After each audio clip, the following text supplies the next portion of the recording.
देखिए स्टूडेंट्स, ये क्लास 12 का चैप्टर 1 का सॉल्ड एग्जांपल 1.13 है। इसमें कहा गया है an early model of an atom considers it to have a positively charge point nucleus of charge Ze। जो क्वेश्चन की लैंग्वेज है उस पर बेस्ड ये बुक में डायग्राम दिया गया है। इसमें कहा गया है कि जो न्यूक्लियस है, यहाँ पे न्यूक्लियस दिखाया गया है, इसको आपको एक पॉइंट चार्ज लेके चलना है और इस पॉइंट का जो चार्ज है उसकी जो वैल्यू है यह है Ze। न्यूक्लियस में नंबर ऑफ प्रोटॉन्स कितने होते हैं Z, जितना उसका एटॉमिक नंबर होता है, और एक प्रोटॉन के पास चार्ज होता है E। तो Ze जो है वो न्यूक्लियस का चार्ज है। आगे कहा है सराउंडेड बाय यूनिफॉर्म डेंसिटी, ये यहाँ पे लिखा है uniform density of negative charge up to a radius r। आप जानते हैं कि न्यूक्लियस के बाहर जो इलेक्ट्रॉन्स हैं, यानी कि जो नेगेटिव चार्ज है, जितना न्यूक्लियस में पॉजिटिव है उतना ही नेगेटिव चार्ज इस एटम के अंदर फैला हुआ है। और ये कहा गया है कि उसकी जो डेंसिटी है वो यूनिफॉर्म है, यानी कि चार्ज डेंसिटी इसमें यूनिफॉर्म मानी जाएगी। और यहाँ पे जो चार्ज डेंसिटी है ये वॉल्यूम चार्ज डेंसिटी है, और वॉल्यूम चार्ज डेंसिटी को हम रिप्रेजेंट किससे करते हैं? रो से। तो ये यहाँ पे रो वॉल्यूम चार्ज डेंसिटी है, और वॉल्यूम चार्ज डेंसिटी जो होता है, चलिए लैंग्वेज सीधा लिख देता हूं, ये होता है चार्ज अपॉन वॉल्यूम। तो यहाँ पे इस पूरे एटम के अंदर न्यूक्लियस को छोड़ते हुए, क्योंकि जो पॉजिटिव चार्ज है वो तो पॉइंट चार्ज हो चुका है, अब नेगेटिव फैला हुआ है, तो नेगेटिव चार्ज हो जाएगा माइनस Ze हो जाएगा, और इसका जो वॉल्यूम हो जाएगा ये हो जाएगा 4/3 पाई r³। एक्चुअल में आप जानते हैं कि चार्ज डेंसिटी होता है वो होता है चार्ज, लैंग्वेज में लिख देता हूं, charge upon volume. Charge upon volume होता है, तो चार्ज की वैल्यू नेगेटिव चार्ज की ये है -Ze, और इसका वॉल्यूम स्फीयर का 4/3 पाई r³ हुआ। अब इससे आगे देखते हैं क्या कहा गया है क्वेश्चन में। इससे आगे कहा गया है the atom as a whole is neutral. देखिए वो तो मैंने कंसिडर कर ही लिया है, एटम को हम न्यूट्रल इस वजह से कह पा रहे हैं क्योंकि जितना न्यूक्लियस में पॉजिटिव चार्ज है उतना ही उसके बाहर नेगेटिव चार्ज भी है। तो दोनों का सम करेंगे तो 0 हो जाएगा, टोटल जो चार्ज हो जाएगा एटम में वो 0 हो जाएगा। इस वजह से यहाँ पे कहा गया है न्यूट्रल। आगे पढ़ते हैं फॉर दिस मॉडल, यानी कि जो मॉडल दिखाया गया है उसके लिए, what is the electric field at a distance small r from the nucleus. Nucleus से स्मॉल r डिस्टेंस एक तो यहाँ पे दिखाई गई है और एक स्मॉल r डिस्टेंस यहाँ तक दिखाई गई है। यानी कि आपको क्या करना है, इसमें एक तो इस वाले पॉइंट पे इलेक्ट्रिक फील्ड निकालना है और एक इस वाले पॉइंट पे इलेक्ट्रिक फील्ड निकालना है। इसमें से अगर आप P पॉइंट पे इलेक्ट्रिक फील्ड निकालना चाहते हैं तो गॉस थ्योरम के एप्लीकेशन में आपको समझाया गया है कि जिस पॉइंट पे हम इलेक्ट्रिक फील्ड फाइंड करना चाहते हैं उस पॉइंट पे गॉसियन सरफेस पे लेके आते हैं, और सिमेट्री के हिसाब से यहाँ पे जो गॉसियन सरफेस आप कंसीडर करेंगे वो स्फेरिकल ही कंसीडर करना ठीक रहेगा। पूरा ये आप समझ लेना, इस तरीके से स्फेरिकल सरफेस मैंने बना लिया है। अब मैं पॉइंट P पे अगर इलेक्ट्रिक फील्ड निकालने की कोशिश करूं तो हम जानते हैं, सपोज यहाँ पे एक स्मॉल एरिया मैंने मान लिया और उसका जो एरिया वेक्टर है ये इससे बाहर की तरफ होगा, और इस वाले पॉइंट पे जो इलेक्ट्रिक फील्ड होगा वो सपोज मैंने बाहर की तरफ भी कंसीडर कर लिया है। एक्चुअल में तो ये 0 आने वाला है। क्यों 0 आने वाला है?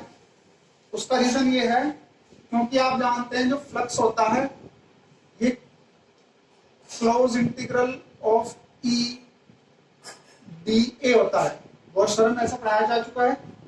और इस फ्लक्स की value charge upon epsilon not भी होती है, जो भी टोटल चार्ज इसके अंदर बंद होता है।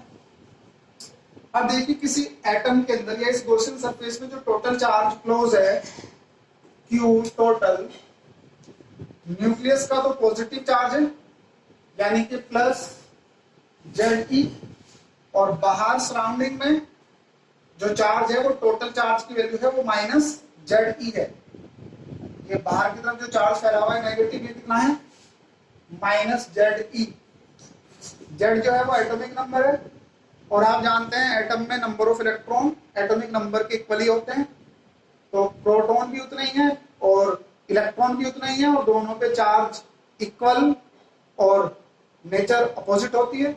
तो इसका सम करने पर Q टोटल की जो वैल्यू आई वो 0 आई, यानी कि यहाँ पे इसमें देखिए एरिया तो 0 नहीं हो सकता, तो जबकि इसका जो मल्टीप्लीकेशन है यानी कि सपोज dA का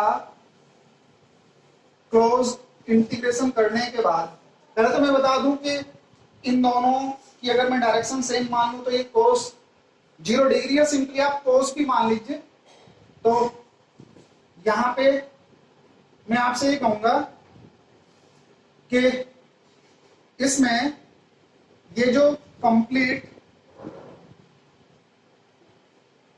क्लोज इंटीग्रल है या ई डी ए और cos 0 डिग्री या ई डॉट डी रहने दीजिए, इसमें क्यू टोटल की वैल्यू क्या आ चुकी है 0 upon epsilon naught equal to 0। अब यहां पे मैं अगर एरिया का इंटीग्रेशन करूं तो कंप्लीट एरिया जो बनेगा ये तो 0 नहीं हो सकता है, जबकि यहाँ पे इन दोनों के मल्टीप्लीकेशन से जो वैल्यू आ रही है वो क्या आ रही है 0 आ रही है। इस बात का मतलब ये हुआ कि यहाँ पे इलेक्ट्रिक फील्ड 0 है, इस वाले पार्ट में इलेक्ट्रिक फील्ड की वैल्यू 0 है। ये तो आप बिल्कुल सिंपल तरीके से ऐसे भी समझ सकते हैं कि जो पॉइंट मैंने कंसीडर किया उसके अंदर जो मतलब इस गॉसियन सरफेस के अंदर जो टोटल चार्ज है उसकी वैल्यू 0 है, और जब टोटल चार्ज ही 0 है तो यहाँ पे इलेक्ट्रिक फील्ड नहीं होगा, तो ई की वैल्यू क्या हो जाएगी ई पॉइंट पे 0 हो जाएगी। ये क्वेश्चन का पहला पार्ट हुआ। अब आपको इस पॉइंट को मैं क्यू मान लेता हूं, एक्चुअल में क्यू, हाँ ठीक है क्यू मान लिया मैंने। अब मुझे इस क्यू पॉइंट पे इलेक्ट्रिक फील्ड फाइंड करना है। जिस पॉइंट पे इलेक्ट्रिक फील्ड फाइंड करना होता है उसको हम एक गॉसियन सरफेस पे ले आते हैं। तो फिलहाल मैंने यहाँ पे एक गॉसियन सरफेस कंसीडर कर लिया है स्फेरिकल, और एक स्मॉल एरिया डीए मैंने कंसीडर कर लिया है। अब देखिए यहां तक जो चार्ज बंद होगा उसमें पॉजिटिव चार्ज ज्यादा होगा और नेगेटिव चार्ज कम होगा।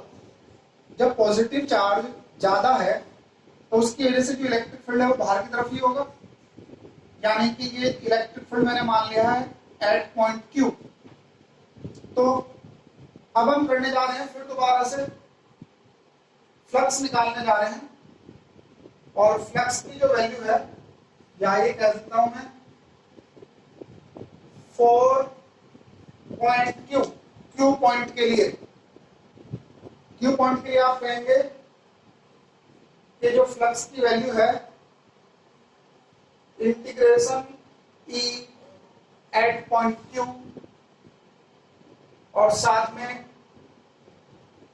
डी ए का इंटीग्रेशन इक्वल टू, अब इस गॉसियन सरफेस में जो चार्ज बंद हुआ है उसको हमें फाइंड करना पड़ेगा। अब टोटल चार्ज उसके हिसाब से अपॉन एप्सिलॉन नॉट, यहां पे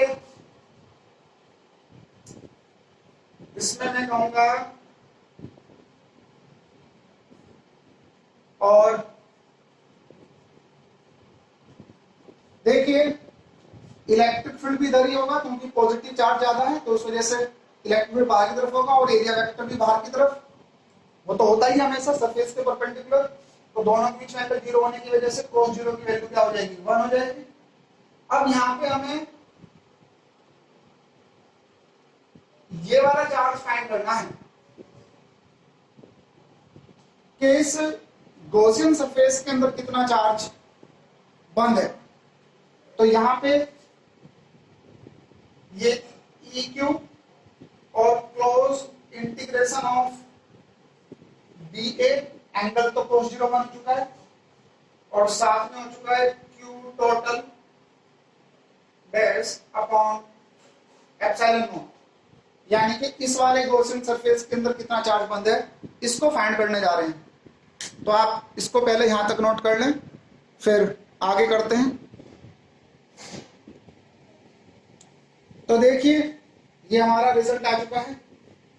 अब मैं इस वाले गॉसियन सरफेस के अंदर चार्ज फाइंड करने जा रहा हूं।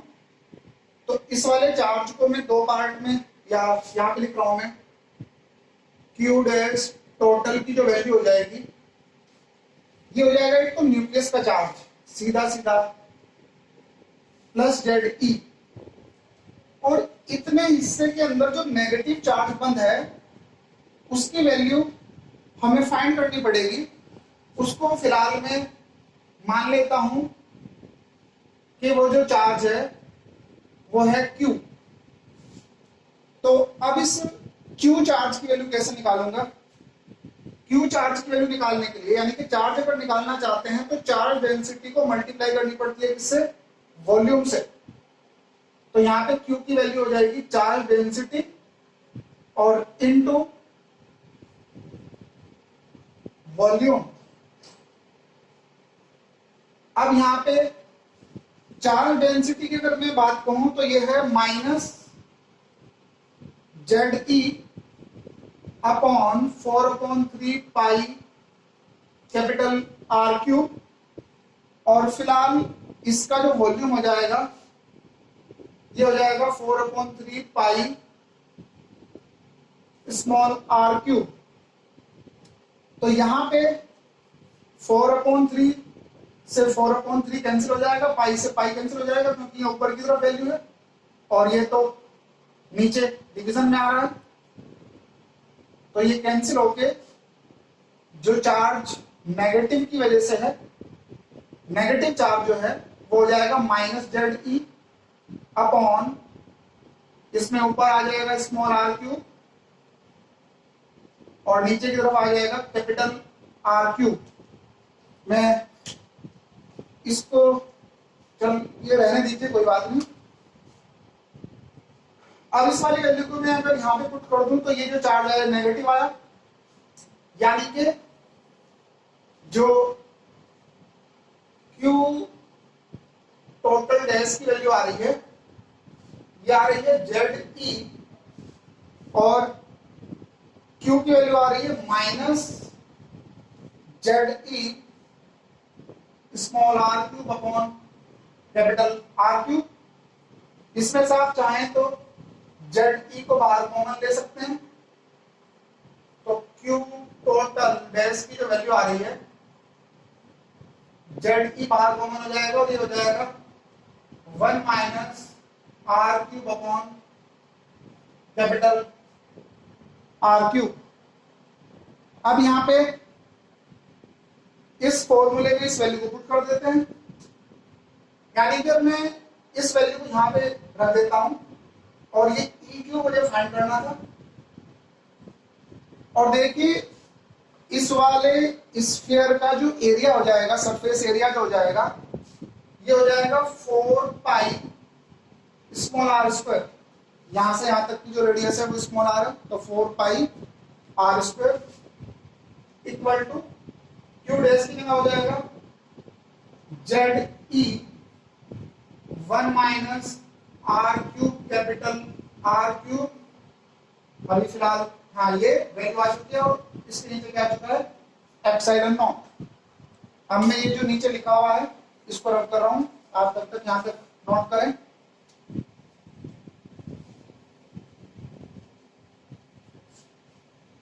तो अब देखिए वैल्यू नीचे चली जाएगी, तो E at point Q equal to हो जाएगा जेड ई और ये वैल्यू नीचे चली जाएगी 4 पाई एप्सिलॉन नॉट, साथ में ये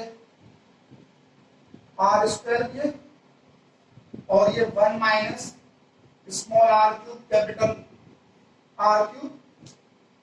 अब आप इसको अगर आर स्क्वायर को अंदर लिखना चाहते हैं तो वैल्यू क्या बन जाएगी, इसको मैं अंदर पुट कर रहा हूं तो देखिए क्या हो जाएगा, ये हो जाएगा E Q equal to ZE 4 pi epsilon naught और यहाँ पे 1 upon small r square minus इस स्मॉल r स्क्वायर से स्मॉल r क्यूब को जब आप डिवाइड करेंगे तो ये स्मॉल r और नीचे आ जाएगा कैपिटल R क्यूब। ये आपका आंसर बन जाएगा यहां इनसाइड वाले पॉइंट पे। और आउटसाइड तो इलेक्ट्रिक फील्ड जीरो है क्योंकि एटम क्या है, इलेक्ट्रिकली न्यूट्रल है। एनसीईआरटी की बुक में ये ब्रैकेट नहीं लगा हुआ है तो आप इस ब्रैकेट को लगा लेना। आंसर इस तरीके से लिखा हुआ है, अगर आप इस तरीके से आंसर लिखते हैं तो ये गलत एक्सप्रेशन है, वो बाई चांस की बात है, गलती से ये ब्रैकेट बुक में छूट गया है तो आप इस ब्रैकेट को लगा लें। आप का मतलब कि बुक का जो एक्सप्रेशन है वो सही हो जाएगा, वो थोड़ी सी प्रिंटिंग मिस्टेक है, आप इसको यहां तक नोट कर लें।